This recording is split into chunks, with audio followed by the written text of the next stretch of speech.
चलत वोटर मोहलियों रे पटना वाला नीतीशवा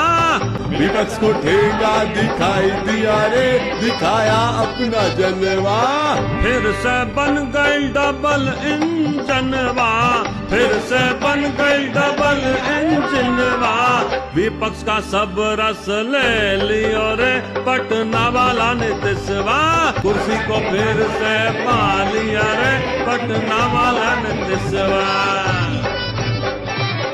अब ना जरूरत है पार्टी पलटनवा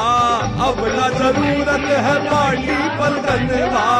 इंडिया नहीं हम एनडीए के हैं संगवा